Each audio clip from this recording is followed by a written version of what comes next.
I just recently returned from traveling to Nepal. It was my first time to go to Southeast Asia, and I went there to see our earthquake response projects. There are two main ADRA Canada projects taking place in Nepal now since the earthquake. We're doing mobile health clinics, and we're also helping communities begin the rebuilding process after the earthquake. The mobile health clinics go out into the rural areas, and they're providing health services that have ceased since the earthquake. So our mobile health clinics are packed up into a couple of different jeeps, and they go up these steep mountains and twisting and cliffs and everything. So that was a bit of a shocker and a little bit nerve-wracking, but it was also exciting to reach these very remote places to make sure that these people get the health care that they need. It was surprising to see the number of people when our teams turned up for the 3 days that they were there. Hundreds of people walked hours to come and see the doctors and get their tests run and get the medication that we were handing out right there. And it was so inspiring to see these young doctors and nurses and health technicians they're living in tents, and they are trudging up the sides of mountains and bringing all their equipment and medications with them just so that they can help these people who are in such need. I was amazed at how much need there is. We found people who have walked for 3 days just to get to a health camp because they don't know when they'll see a doctor next. They are not sure when the health unit will be rebuilt or reconstructed. They get consultation with a doctor, there's pharmacies, there's health education. Children can learn about hygiene, how to keep themselves cleaner and healthier. Young women can learn about pre- and postnatal care. Elderly people can learn about the health challenges that they are facing and what they can do to help themselves through those challenges. We are providing psychosocial support to people who are traumatized after losing loved ones in the earthquake. For every medical camp, there's a special tent that is put aside for counseling.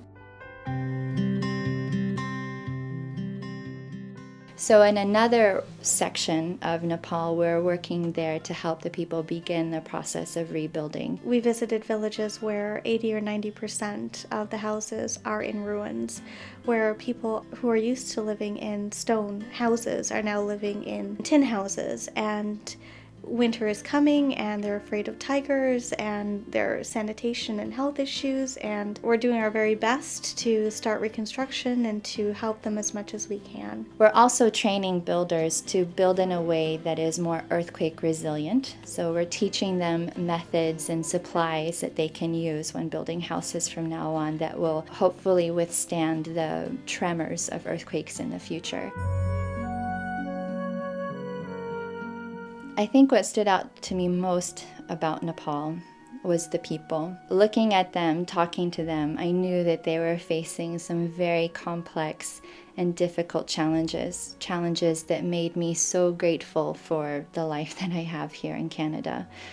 But even though they were facing those things, they were still so gentle, so quick to smile, and so grateful for the help that they were receiving. And I was very touched and inspired by that. What stood out to me the most was the commitment and the dedication of our staff who were working there. When you have people who are willing to walk for 2 days, carrying everything they need, all their supplies, all their food, all their sleeping equipment, just to get to a village that it would not be served otherwise, is quite awe-inspiring. They are sleeping in tents on top of roofs. They are scared of tigers, but they are still there because they want to serve their people. And they speak respectfully and with care and with a lot of attention to everyone in the community. That impressed me a lot.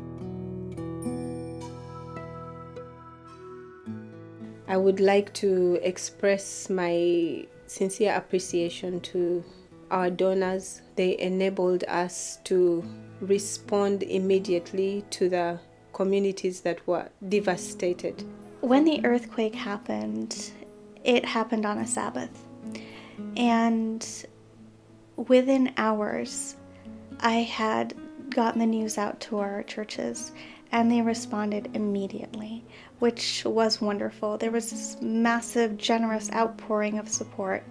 And immediately we had our staff on the ground doing assessments, trying to find out where the worst of the damage was, trying to find out where the people needed the help the most. And our supporters were praying and donating and doing so much to support in whatever way that they can. And that support continues. And the need is unbelievable, and we're going to be working with Nepal for quite some time, and we hope that we'll be able to meet the needs of the people there.